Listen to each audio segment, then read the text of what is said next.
Welcome, Radical Ones, to another Radical Retro Rewind podcast. I am your host, Ryan Hunter. I'm joined by co-host Rob, and we are doing Friday the 13th, Part 6, Jason Lives. Hi everybody, I'm back. I'm happy to be back on this journey through Jason. I hope you guys all enjoyed Holes from last week, if you guys are following the podcast on my summer camp tour. But yeah, that was my first watch and it was a definite interesting movie. But now I'm back on here to talk more Jason. I'm still wondering what the holes pertain to.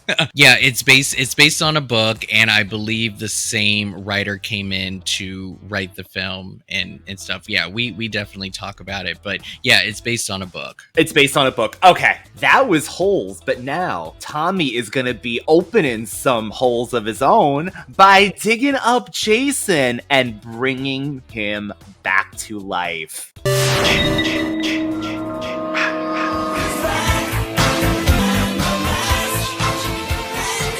Now, Rob, we have seen two Tommy Jarvises. I know we already spoke about our Tommy, but Thomas Matthews as Tommy Jarvis, I have to say on this rewatch, I don't mind him as much as Tommy. Okay. I mean, he's a lot less intense than our middle Tommy. So, and he's definitely easy on the eyes for sure. Of course. That also helps. While it may not officially connect to the ending that we got in part 5, but it's clear that he is in an institution. But I don't know if it's established in this one. Did he escape or was he released? I got the feeling he did escape almost with his fellow inmate, or either that or they just had stayed friends since after, because they mention again, yes, like Rob's saying, that he has been in the institution. So we get another one of those Friday the 13th fake out endings where it looks like Tommy's doing one thing and it just means nothing. Well, the other thing is that in part 5, he has that, or, Pam has that dream or whatever, and he has, this is after the dream. She walks in and he's, holding the knife and he has the hockey mask on. So Tommy is already in possession of the hockey mask. How did he get this mask? Because our copycat had a different hockey mask. Right. So how did he get this one? Did he have it the whole time? What's going on? So that was a little confusing for me. The other thing is, I love it too. So he opens up the casket and that rage pops out from part 5. He just takes a rod and starts stabbing him. Clearly he's pissed off about his family. Totally get it. But while everybody loves this Tommy, this man has fucked it for everyone else. Anybody who dies from this point on is because of this man right here. And the fact that he can't let go. I don't know if therapy didn't work for him or he's not supernatural at this point. And yes, he dealt with the copycat in the next one. Right. His mental state got everyone killed because he couldn't leave rest alone. Like, I feel bad for it, but this is a very interesting thing about mental health, is the fact that he is so obsessed with finishing him off, whatever even that means, burning him, like, is going to help him with the hallucinations and the visions and all of this stuff that he's getting. It's not going to help. And he went there and dug up this man and caused this man to come alive. Now, clearly he didn't know that was going to happen, but at the same time, in this world, he fucked it for everybody. Damn horror movie lightning and thunder that came at the perfect point with that pole hanging into Jason. I don't know how there was anything left to reanimate, because we get an amazing shot of Jason in that coffin with every insect, maggots, cobwebs. But Tommy, when he's doing his die part 2, flashback, like you said, to a kid, that body looked like it was a paper bag. It looked like it shredded. Yeah. So that was insane. But you're so right, Rob, because I would have said if he would have did this years ago, let's just say right after Jason died, burned the body. Yeah. I don't know. Yeah. Like, Yes. But I get it. I mean, it's very interesting what you and David were talking about with Tommy. It's like everybody thinks he's crazy now because he went all machete, but this is what a smart person does. You don't just hit them once and call it a day. You hack them to pieces till they can't be recognized. Like, this is what this man did. And I'm sure that definitely caused some trauma, but I just think definitely. I can't imagine like the trauma. And there must be something, I would say, seeing him there, seeing that Jason isn't getting up anymore at that point, maybe seeing a rotting corpse might do something for him that, okay, yes, he's not coming back this time, but damn it, Tommy, damn it. This, I mean, because Jason's reign doesn't end. I keep saying the space, so this is in the future. He's still going strong. All because of Tommy. Just let's congratulate him. Round of applause. But I will say this entire scene of him crawling on the ground, ducking and diving from lightning, those jeans were on point. He got them Levi 31s. That was amazing. I gotta say. His ass was prime. Like, it's so many good well shots of it too. While he was like ducking and diving, this man, he looked great. But I love how like it rains, so he can't light the matches. Like, it's just so funny. And poor, like, his friend, this dude was like, "Can we go? Like, I'm ready to get out." And I love that he came back for him, because I thought that he had left and just left him to die. But he came back and tried to help him. I thought that was very sweet. But it didn't get him anywhere, but it was nice that he was a good friend. Yeah. But this ambiance, I gotta say again, classic horror movie ambiance. And why wasn't Jason's body unmarked grave? Yeah. This man should not be allowed to be known. Like, this story, I'm sorry, after how many movies did we get to? How many people did this man kill? This had to have gotten out, even if you keep things hush-hush. And clearly, we see in this movie, it did get out to the point that they renamed, the town and Camp Crystal Lake and everything. So why give this man the Jason lives here, Voorhees, Beetlejuice sign that, because kids could have dug this body up even as a prank, or satanic people, or anything. I mean, it sounds crazy, but we've seen enough horror movies. Well, so we get this indication that Jason now being reanimated comes with a bit of perks. Jason now is superhuman strength now. He's very strong, but I love the fact that Jason is unaware of it. Like, he punches Tommy's friend and the heart immediately comes out, but Jason looks super surprised, like, oh my god, I just did this, wow, crazy. And like, all the theatrics happen, yada yada. Did you love the James Bond intro that he got? Thank you. Thank you so much. I looked later that this is intentional, but how does this fit? I love it because of the cheesiness and the 80s-ness of it, but what the so that's the thing. This is a clear indication at that point that you're going to get a different Jason movie from here on out, and that it's going to be a little tongue-in-cheek now. So what do you think about the change in tone with how they did Jason this time around? What did you like the cheesiness that you saw? I don't want to spoil anything for the last episode, Rob, but is part 6 becoming one of my favorites? What? Really? Oh my god. Never in my life. So take me through this. What about this one that you like that makes it a favorite now? Okay, so I love that continuity of hearing Corey Feldman again, the voiceover of die, die, die. But like you said, I feel this new energy with this sequel. I think the comedy aspect, and it's not like ho ho ho kind of comedy, it's not like a jokey comedy, but the tongue-in-cheek, the characters felt more real, like the teenagers, the girls that were working at the camp. There was something about this, it felt energized, just as Jason was electrocuted himself. And honestly, maybe it's because, we grew up on the tail end, like when we were conscious enough to know what Jason is. We knew him as this unstoppable killing machine. Maybe it's just that, Unstoppable. Yes! But there's something about this chat, and I love the way it was was filmed, honestly. Like, I would have loved to have seen this in 1986, well, the year after I was born, but in theaters at Halloween. Oh my god, I would have loved this. That's so cool. I can't believe this. You enjoyed it. I personally would not have liked this type of cheesiness. Like, if you're gonna do it like Manhattan or do it like Jason X. The level of cheesiness, I think, in this one was like, I'm gonna throw it in, but we're still going to be a little bit serious. Like, I think they were trying to figure it out in this one. I agree. And I don't know, some of that I couldn't latch onto. And I'll bring this up. The whole entire paintball work retreat thing, I could have done with all of that. I just thought, I mean, I think it's great to have a body count, and I think some of those deaths were kind of fun. But at the end of the day, I could have done with all of it because it was just so out of nowhere. It had nothing to do with the story. Most definitely. And also the tone was changed. Like with the music, it was very like PG-13 camp movie, you know, this army bit that was playing in the back, and these really eccentric characters fight, you know, shooting paintballs at each other. It was weird.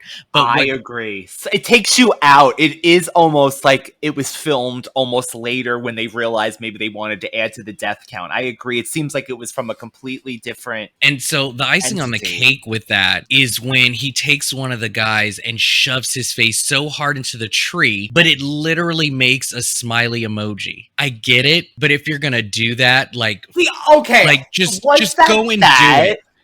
I gotta look back. I mean, are you close to where that scene is, Rob? Because No, was it that, or was it someone had carved the smiley face and the blood just was supposed to like? Okay. I don't know, but this whole time weird. I envisioned it like it was shoved into that tree stump so hard that it created a face of the person. I mean, just think about when Homegirl died later in the mobile home, and her face went into the wall and created a figure. So to me, it looked like, oh, we're gonna push him into the tree, and it's gonna create a smiley face. Someone please let us know, because I hope to God that's not the case, because that would really make a point that this was from a different movie, from like a parody. But is it that Freddy crowd blending into this now that they want to make him more on par of Freddy Krueger? Like, Jason can be tongue-in-cheek too. He might not talk, but he can nod his head this way and make a little, you know, a funny gesture kind of thing. Yeah. And I don't think all of this makes it a bad movie. It's just a tone that it was hard for me to really get behind because I didn't really know exactly where they were going with it. And I actually do enjoy a scary Jason. I think his kills get very ridiculous going forward, but at the same time, I still see him as a terrifying figure. You know, Freddy is just a shit talker and he's fun to watch, and I love the creativity and the nightmares. Does he scare me anymore? No. After the third one, I stopped being scared, and I just loved how fun he was. Jason, to me, I just prefer him as a terrifying being. That, to me, is just where I get my kicks. Right. As we continue on to this like summer camp tour, this camp that we're visiting, folks, is Camp Forest Green. And this is, I guess, the new name of Camp Crystal Lake. Is this the same camp or is it a neighborhood camp? So yes, the old abandoned Camp Crystal Lake is being reopened as a kids' summer camp named Camp Forest Green. Okay. So now we're at Camp Forest Green, and we see these two random people in a Volkswagen come in, and it took me a while to really understand why they were there in the first place, because now I'm paying attention more as to why these people are dying when they have nothing to do with the camp or whatever. And it turns out that they are the head counselors that was going to open up this camp. I didn't realize that before, but of course you recognized our gentleman in the Volkswagen. Yeah, and he looked actually really good in this movie. Yes, he did. So yeah, on our horror podcast, Fear Bias, we make a point here and there that no matter who you are, everyone has done horror in a point in their life. This is Tony Goldwyn's, aka Ghost, aka President Fitzy, aka The Belko Experiment, aka Tarzan. This is his first movie. This was the first? Yes. Wow, and to be killed by Jason in your what an first honor. movie. But you know what? I gotta say, this woman was dead for one reason only, because of him. Because she was getting out of there. She was driving regardless. She said, I saw enough horror movies to know this is not ending well. And poor woman, she got sacked in because she was running. She was going. Well, it's the muddy thing for me. Like, I understand not getting your car caught in the thing because you wouldn't have anywhere to go. Right. You would have just had to have been brave enough to hit him. And of course, no human being is going to hit another human being. So I get it. I think that these deaths made sense, and she did the best she could. I don't know why she thought $40 was going to keep her alive, but I mean, she had her American Express card. Oh, that was so cute. She was like, take my money. I just killed your man and you think I'm going to spare you for $40. Like, no. But she tried it. That's the thing. She did everything she possibly could. Can't blame a girl for trying. But don't you love how she fell into that mud hole and she was like, oh my God, my ankle. And I'm like, no, that's no excuse. That's where she loses her points for being a horror movie, because she was ready to leave. But yes, I'm sorry. The ankle's broken. I'm dragging it through the mud as much as I can. I've tripped on the ground in my day, and I'm sorry, my ankle, while it may be deteriorating as I grow older, my ankle is never going to break to the point to where I can't run. Like that, I may do a little limp because I don't exercise as much, but I'm not breaking an ankle over a fall. Like every time, it never fails. It's just so funny. But okay, so I wanted to point this out and tell me if you think this is another added thing to sort of the change in tone of this movie. Yes. The groundskeeper, he comes around and he sees that Jason has an open grave. He's kind of freaked out. This is sort of our like Harbinger-esque character that we get. The new Crazy Ralph, AKA the I work at the cemetery at Halloween in Haddonfield. This is like the same groundskeeper. This is our double toil and trouble groundskeeper. This is scared of everything. Yeah, but I love this scene. So he's sitting there, kind of talking to himself, and he's digging the grave back in, right? And he's sort of talking as if he's like making fun of these dumb kids who would like dig him up. This is what he says. He says, why did they have to go up and dig up Jason? And then he says, some folks have a strange idea of entertainment. Why'd they have to go and dig up Jason? Some folks have a strange idea of entertainment. I love this line because it is so meta. Just think about it. Why did you have to dig up Jason? Some people have the craziest idea for entertainment. They're basically mocking us viewers wanting more Jason. And because Rob, that is exactly it. Because as we stated, they wanted to go multiple times. They wanted Jason to die. We just said last week in part 5. This was their attempt. They wanted to separate from Jason. But no.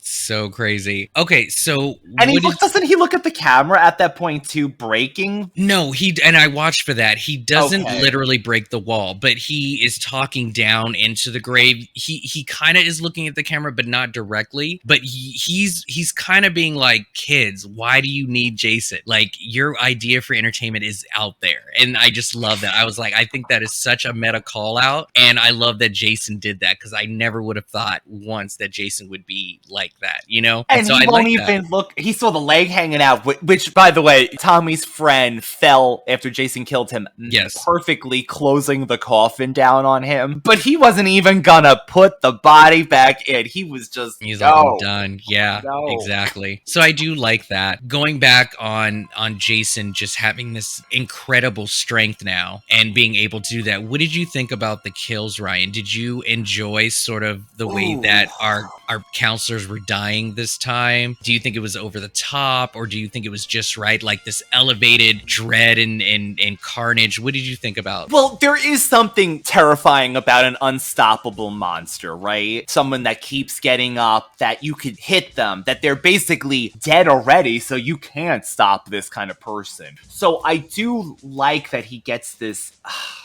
strength with the undeadness, but again, it gives him to the point that he is unstoppable. And to a point, does that cheapen him? You know, like once your villains become unstoppable, that that it's never going to end. I don't know. I mean, it makes sense with this if we're believing that electricity brought back this scarecrow body that was disintegrated, that he even has a mind still, because like Rob said earlier, he's thinking, he's noticing things, his eyes like looks at certain things, and he grabs the mask, he knows to put the mask back on. That Tommy, you love that, Rob, that Tommy brought to, I guess, bury the whole thing, but he ends up giving him the mask. Yeah, it's kind of crazy. Well, okay, so I came to the scene with the paintball people, and yes, that face was not there. The space for the face was there, like that light part of the tree. And I thought when he pushed him on the tree that he went into a branch, but instead he just made a happy face. And I don't know. To me, it didn't seem like it was there. So it was really quick, Rob, but I didn't see it. Then that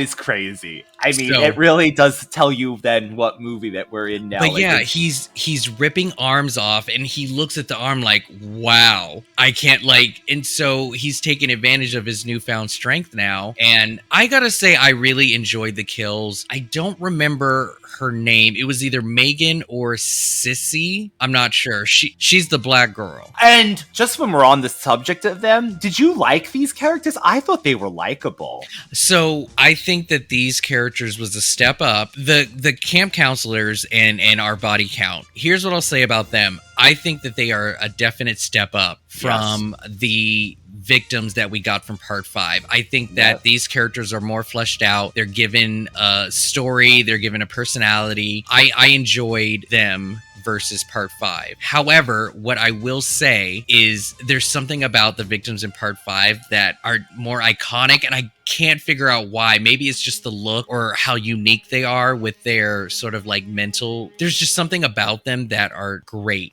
These guys, they're just not given a chance. It just kind of sucks. Like it's wrong place, wrong time, right? But I feel that they're more involved. I think the interaction with the kids, I think, elevates their characters a little bit. Yes, because you see that they actually are decent people. They want to take care of these kids and all the things like that. Yeah, I agree. The kids elevated, I believe. I do enjoy that their friendship, their group, and all of that was great. I enjoyed that. And as far as their kills, I thought Sissy's was quick but amazing. I don't know, just the way that he twisted her head, I thought was done so well. It just looked, and the sound effects, something about that particular death just got to me. It's honestly the best way to go out of all of these people.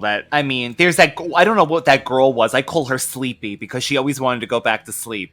the other counselor there, the one that was like, oh, Sissy is playing Sissy and I think you're talking about Paula or... She looked like a Paula. Like a Paula. I think you're talking about Paula or Nikki. I can't remember. I should know these names. Because she said, yes, Paula, because she's the one with the kid. Okay. So Paula is very sleepy, but she's very...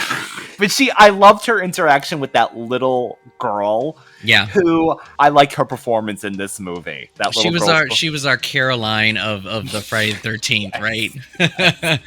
The one who knows all, sees all. Yeah, she was good. She knows what's going on. Poor girl, though. This little girl having to see this boogeyman outside and can't do anything about it. Nobody believes her. That's some heavy shit to take on. Yeah, but what about also those two boys, this is much later, under the bunk? Yeah. And they said, what were you gonna be when you grow up? What do you think? I think we're dead meat. Real dead meat. So, what were you gonna be when you grew up? Like, the kids did have amazing Yeah, they knew that they were gonna die. It was like, well, if we did make it out here, what did you want to do? And that kid was like looking at him like, what? No, they were cool.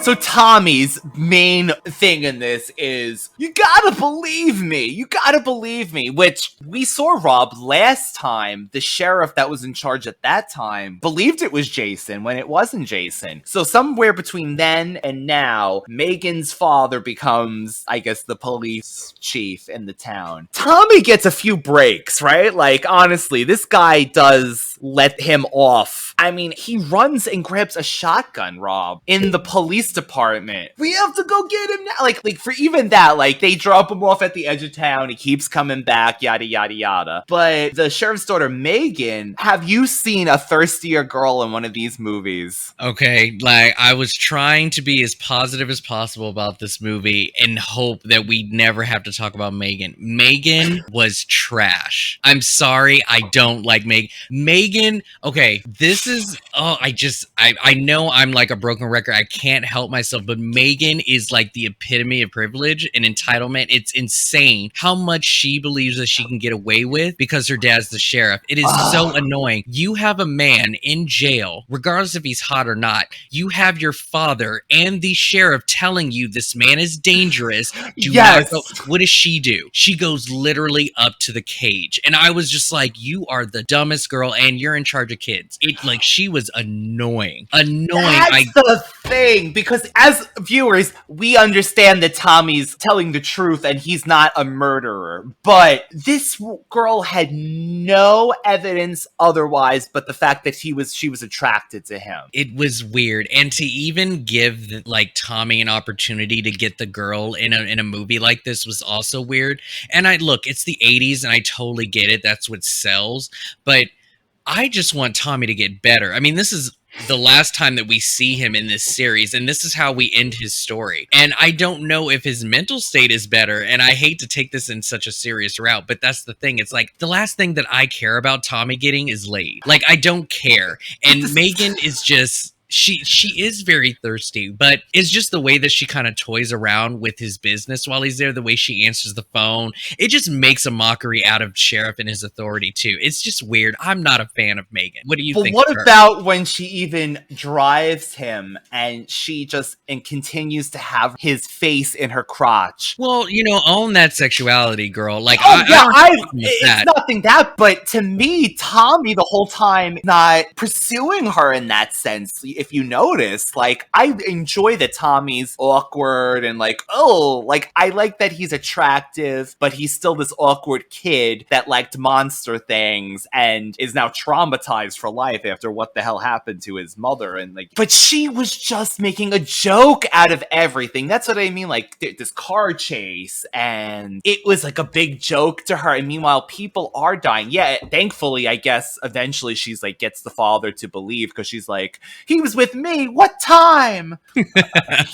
Right? Megan this whole time does believe in Tommy, and I think that's wonderful. But there isn't really any proof, so I just wonder, is it really because he's hot that you think it's and also like even the way that they were kind of joking about it, like, "Ooh, you have the hots for our new like delinquent who's in jail." It's like, I can't believe girls have conversations like this. Like, they're really into this like heavy ass bad boy mentality. Well, there are those people that will write to murderers in jail and wed them. So she could just be into that. I mean, it's like rebelling against her father. Yeah, that's what I was gonna say. I was like, what a rebellious thing to do is that if you're gonna be the daughter of a sheriff, you might as well just like the worst in people and just lift them up. Right? It's like, thankfully for her, it turned out that Tommy didn't murder mass amounts of people, but she had no evidence. Can you imagine though, when she helped him escape? Can you imagine if he just like literally turned against her, took her car? Yeah, like she really took the risk in thinking that he was telling the truth the whole time. I just thought that was crazy. And what about later on when Tommy's locked up, the sheriff is gone, and I guess the deputy is in charge, and she's like, has that whole plan, and Tommy's like, no. But how long does it take, deputy, that this dude and Megan were like making out for like ever? And he finally looks up and reacts, and I'm like, it took you this long to notice that they were kissing? Like, dude, what is happening?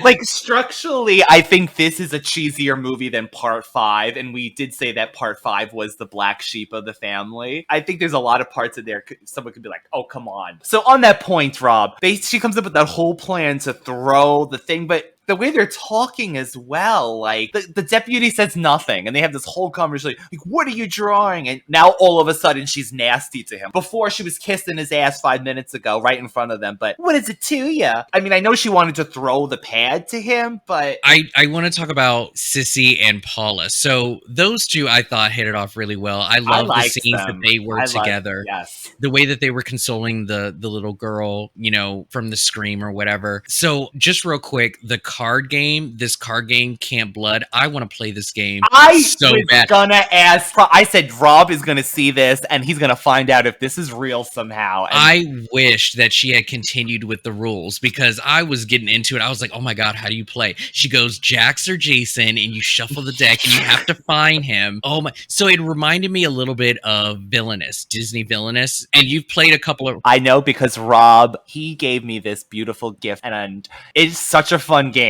It is so much fun. I love it. I love it. And it kind of is like that. There is a similar villain. I think it's with Yzma where you have to kind of find somebody in these 4 decks, these 4 stacks, and Jason's like in one of them or whatever. This is what it kind of sounded like, but I wanted to hear the rest of the rules because it sounded so much fun. But I'll look it up and see if this is a thing. Ooh, because maybe we could play this and see how it goes. Oh, that would be fun. Yeah. But okay, so Paula, she is consoling the girl. She's Sleepy. alone. Yeah. And she's talking to the little girl. And then when she lifts up, Jason is staring at her through the window. Now, I don't know about you, but in my peripheral, I could see that somebody is in this window pane. This was the weirdest thing.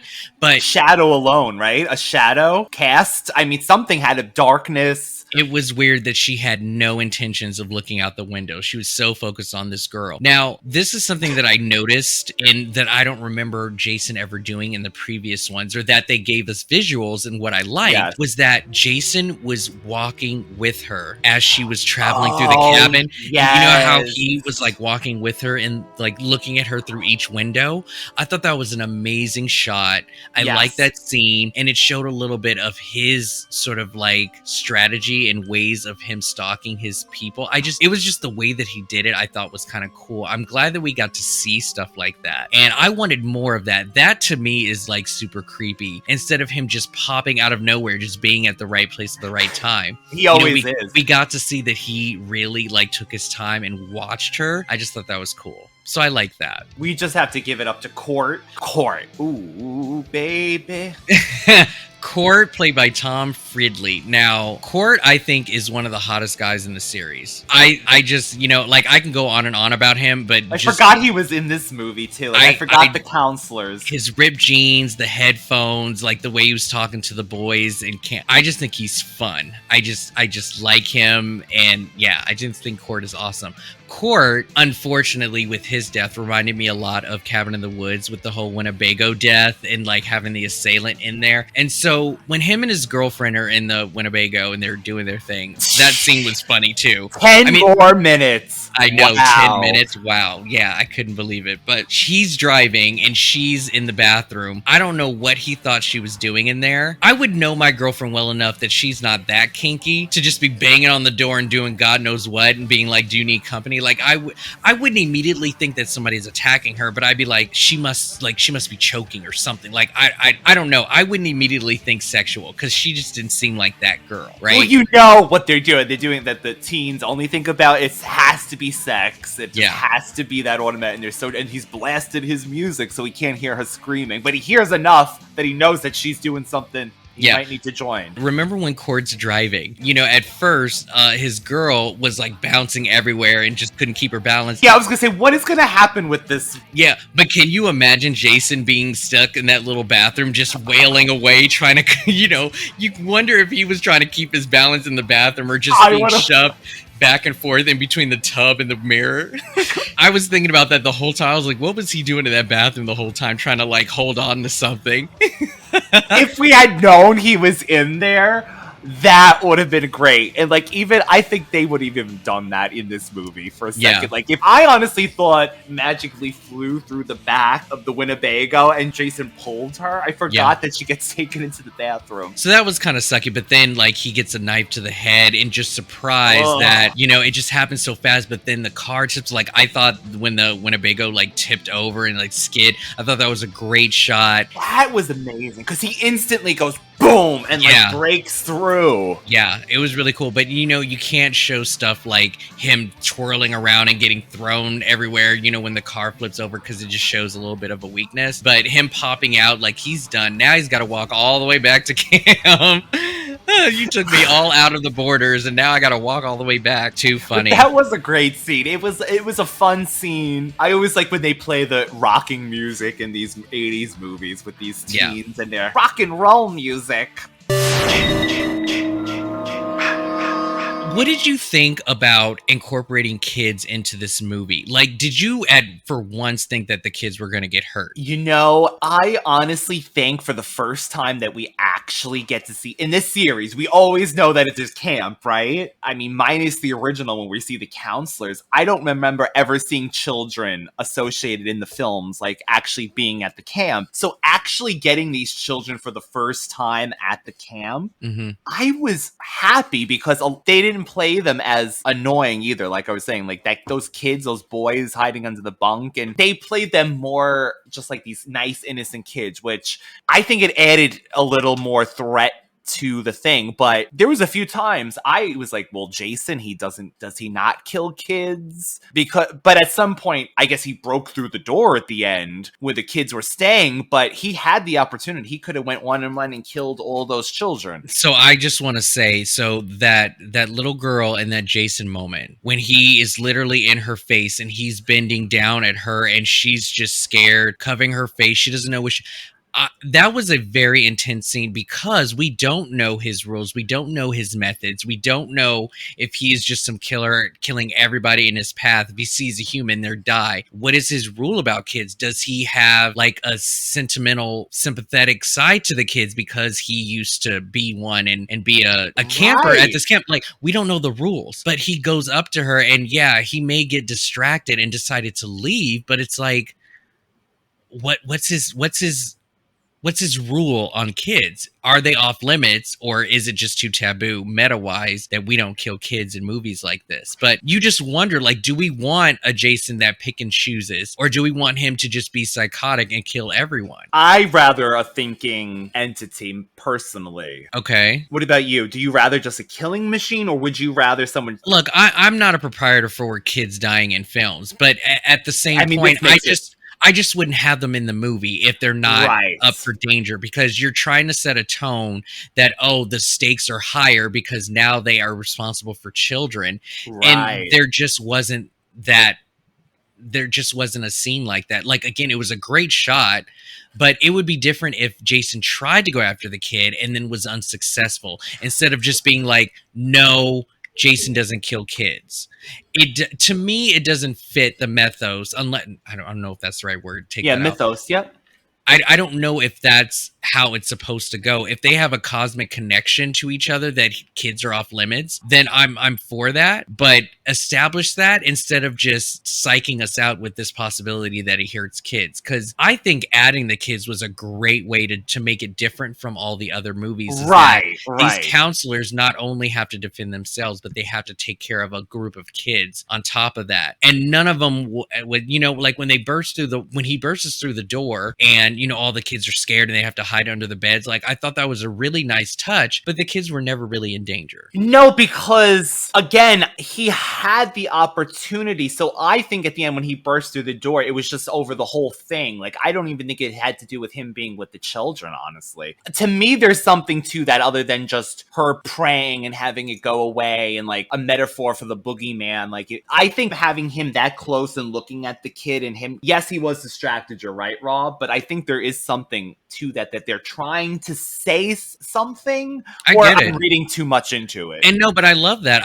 If it does spark, and I think if enough people really did kind of share that same sort of thought process, we may have gotten more of that. But I think as the series goes on, it really wasn't about the story anymore. It was about how over the top can we get these kills. Like, they're kind of like back and forth with the whole sex thing. Like, sometimes they'll have it in the movie, sometimes they won't. But the main thing that we want Jason to just keep killing, and we want them to be as creative as possible, and I totally get that if that's what this series is supposed to be. And then like we get into the supernatural aspect of it, right? There's this scene that I love. This is like one of my favorite scenes in the movie. Is the sheriff, Tommy, Megan, they're all in the police station, and Megan finds out that her friends are starting to die, right? And they're trying to figure out like what's going on. I've captured Tommy, clearly he's the one doing it, and Megan's like, when did they die? die? Tell me what time they died. And he said 9:30. And then Megan was like, Tommy was with me the whole time. And the look on the sheriff's face was priceless. I loved this look because this is the moment when you have to believe in the supernatural. Yeah. Jason is alive. He's here. And now we have to deal with that. We have to accept it and deal with it. I just love that moment. Like, Megan still didn't know that Tommy was innocent this whole time, but it's true. it's just That's like, right. the whole room knows now Tommy was with me. So whatever you got against Jason being alive, let it go. Either he's in cahoots with somebody, or you have to believe this person that has been telling you this, and it's at the area that, it's. And to further that, I do love a scene where Tommy is looking at supernatural occult books too, because now we realize again, how do you stop an unstoppable person that Tommy brought to life? We have to keep reminding everybody, unfortunately. Yeah. So how this movie ends, Rob, is Tommy has a plan that he's gonna get Jason to basically be trapped under Camp Crystal Lake. He's about to get Megan, who's with the kids at this point at the end, and he's in a boat with a rock, which I don't know how much weight these boats can Probably a lot. hold. I don't know. Yeah. But we're believing that it's gonna hold this supernatural force down, right? Like on a chain forever. Yeah. Well, I think the point is that even if he doesn't like stay down, at least he drowns. I think that's the point. But you know, so even when how this ends, I have a question for you too. He calls to Jason, I'm the one you want, remember? But does Jason have any sense of time that you look like the Tommy Jarvis that I saw, I don't even know how long it is at this point, 18 years, whatever? He doesn't even know that he brought him back. He just knows that he woke up and there's two men, he killed one and he's chasing somebody else. Tommy, I don't think he knows that you're Tommy Jarvis. I honestly, do you think? I mean, at this point in the series and what we just saw for 90 minutes, I can safely assume that Jason knows or recognizes this being like, this is the dude that put me in this grave. And so I don't think that this movie is a complete revenge story, but I think that there is something to like, this dude's been a thorn in my fucking ass for 90 minutes and I need to get him out. I love it too. Believe, yeah. You know what? And I would have like snapped Megan's neck on the way over. I love the fact that he's like, I'm over here, and Jason decides to leave Megan alone and go get her. I'm like, you could have killed her on the way. Because he could have just went with his machete and exactly. Just be done with it, right? But oh my God, the sheriff, when he dies, I forgot that he died, and the way that he died, Jesus. That looked painful. Megan goes all crazy at this point, and she's like, we need to look for my father. I know, you're going to be doing? sorry if you don't come with me. I'm like, what? This is now you're deciding to say this? That entitlement was challenged. She just couldn't say it. Yeah. She's like, oh, you're not going to do what I say now? Oh, no, now we have a problem. No. It's over, right? I get it. So just think about it. They do this later in the series. When you are battling supernatural entities, usually man-made like weapons and stuff don't necessarily take them out. There's something holding them back from passing on to the next world, and usually the one thing that they are afraid of is how they die. I'm sure that's not the only definition, but supernatural beings, especially zombies and not zombies, but like ghosts, usually have to, just think Charmed, kill it before it dies. Yeah, the chick flick one. Yeah, they had to kill everyone in the way that they did in the movie in order for it to stick. So the original way that they died holds more to that being than anything else. So that makes sense. In the movie world, it makes sense that Jason supposedly should die the way that he died originally, and that's drowning. And that comes with fear, and that comes with the belief that it's actually happening to him. If that makes sense, right? Jason is like, I don't know what guns are. I don't know about knives going in my head and all this stuff. What I do know is that when I drowned, that was the most terrifying shit. And when you believe that and your mind believes that, then the brain will just shut off. I'm no scientist, but I'm just laying out my fourth grade. That was amazing. Psychology knowledge on you. I don't know what I'm talking about. Because that's exactly Jason goes under the boat at one point, and that's actually terrifying because you don't know. It's so dark, you don't know where Jason's coming from. Well, it's good enough that he was strong enough to even get that thing around him. You know, they struggled for a while. I don't think that I would have survived all of those attempts. Jason grabbing at him, like, he got really lucky with that. Especially underwater with these, anything underwater with people grabbing monsters. Anyway, Tommy manages to get the chain around his neck with the help. I believe Megan, she swims out to Tommy and Jason and manages to stop Jason from killing Tommy by turning the boat's propeller and sending the blades into Jason's face en masse. Yeah, that was crazy. Okay, but there's all this chunks of flesh and shit coming from underneath the boat, you know. But so are they saying that killed him too? Like, well, it was so that's the thing. He didn't die. He just went dormant. He went sleep.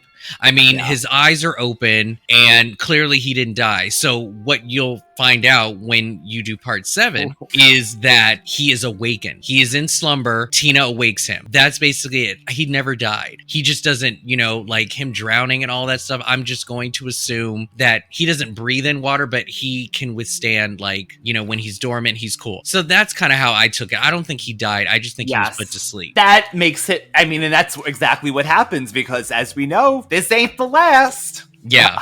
But I mean, as this ending comes about and how it ends, I really don't understand the hate on part 5. When you are given what we just watched in part 6, what makes this copycat killer and the way that Jason was executed in this movie so horrible that compared to part 6, like part 5 is the black sheep? Like, I don't get it. I agree. I really don't. Like, I get it. Tommy's hot and I get it. He was on a mission. But yeah, to me, the other Tommy was, as we've fawned over last week, that Tommy is attractive too. So it's like, what is it? Because Tom has a following with horror. He does have the mission. He spoke more. He gave more to a character. But just the idea of how he even came back. I get the falsehood of like, oh, this wasn't Jason all along. But like, everybody's okay with him getting struck by lightning and coming back with all this. Like, I just don't get the difference. Like, I'm not saying that you have to like part 5, but like, if we really want to break it down, like 5 shouldn't be as hated as like Manhattan or whatever. Like, it just, I don't know. I just don't see the reason why part 5 gets a bad rap, especially with what I just saw in part 6. And it continues the story where it was going to. And it makes this movie work too. Yeah. Part 5, because Jason is dead. Yes, as we keep saying, Jason was dead. So it makes sense. I like that they really did try. I mean, yes, again, we all wanted Jason back. Clearly, he's here. But I like that it wasn't automatically Jason. We killed him. We said he was going to be, but nope, here he is. I like that they tried to at least do something. And it doesn't kill Jason's legacy because it adds to his mythos that people were so, you know, whatever with him that they'll be a copycat, and he comes back anyway. Well, it's so funny that you say this. So this is back in the 80s, and I think as we watch more horror movies that we get a sense of different ways that, you know, killers and things can be executed. It's funny that the entire series of Scream is so appreciated as great horror movie masterpieces, but Ghostface is a costume. It's not a person, and we're okay with the killer changing in every one of that. But in Jason, we have an issue with this one copycat that came up with a brilliant plan to blame an urban legend for his revenge. Like, I don't get why. We've already reviewed part 5. I know this is part 6, but I'm just saying it's like Ghostface can be different every time. And I guess maybe because it was established right in the beginning that he's going to change each time. But that's a good fluke that actually worked out for Scream. I just thought over the years, at least till this point in 2021, that part 5 would be forgiven just a little bit. Just a little bit. That's all I'm saying. But overall, part 6 definitely takes a huge leap into sort of this tongue-in-cheek horror that wasn't too apparent in the previous ones. I think we got a lot of goofy characters up to this point, but as far as Jason and how they want to like do these kills and stuff, they're having fun. They're being creative. They're doing something different. I can applaud everyone on that. It's just I wanted Jason to be more terrifying than slapstick. That's all that I can really say about that. But part 6 is cool. It's not the worst. I will say that. Part 7, I think he does get that scariness back to him again. Okay. Because that's when you see him do the sleeping bag. Oh, I love that. Kill. With that sleeping bag kill, I think we will possibly see that next week. Yeah. Maybe it will get darker. This is one of your favorites, and so I'm now assuming I can't believe it. So you like the direction that this was going. I don't know if watching these in order, if I'm just like going along with the evolution, just along with every week, seeing how it's doing, and I'm just like, yeah. But I had a lot of fun with it. Very good. That's good. No, and I think that's really the point of these movies, is that as long as you're having fun, they can be great. I just know Jason is capable of being just that scary guy, and that's kind of what I wanted. So yeah. So a little trivia, Rob. This is the last film in the franchise to use the 1975 Paramount Pictures logo. This film features the return of Jason Voorhees after being killed off in the final chapter. The producers wanted to set up a new trilogy of films with a different villain for the series. What'd you think about that? Would you have liked that, do you think, or would it just... I mean, we're a little biased, right? Because we all know how it goes. But I can tell you right now, there are some of the later sequels that you definitely don't like. So do we want Zombie Jason this whole time? Or would it have been interesting to see how different people will have incorporated this figure into, killing people or whatever? I don't know. Because with Jason Goes to Hell, it's clear you don't like the origin of this man. So maybe having a different killer each time would have been better for you. I really feel like that should be struck from canon. I honestly think Jason... We'll talk about that later.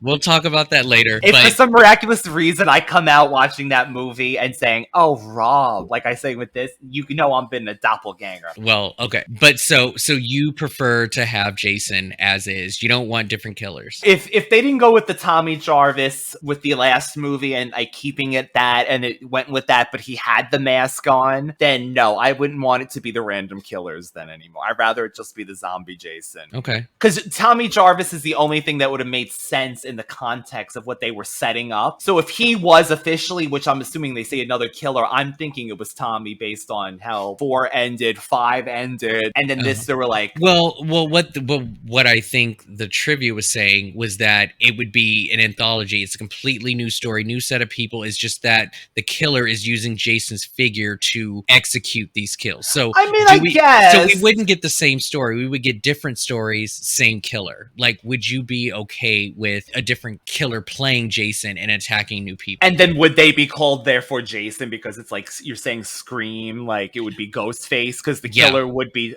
I guess I wouldn't mind. No, I guess I wouldn't mind if it was done correctly. Okay. But I like that he was... The whole thing that makes Jason work was he was this child that drowned, and the whole thing with his whole mother, I mean, like, it links it with that. Like, there's so much mythos with this alone that to go, okay, well, it's just the hockey mask. It's not just the hockey mask. You know what I mean? Like, for these people. So you do like this backstory with... I would prefer that. No, that's fair. I think. What was your other trivia? This is the only movie not to feature nudity. Was it really needed? No. No, we got a little nipple slip from Court, but other than that, yes, no nudity. The opening sequence has a James Bond gun barrel where the camera zooms in on Jason's eyes. And I definitely noticed that. A survivor. He uses his machete instead of the gun, like the ones from the James Bond gun barrel sequence. So that was so much fun.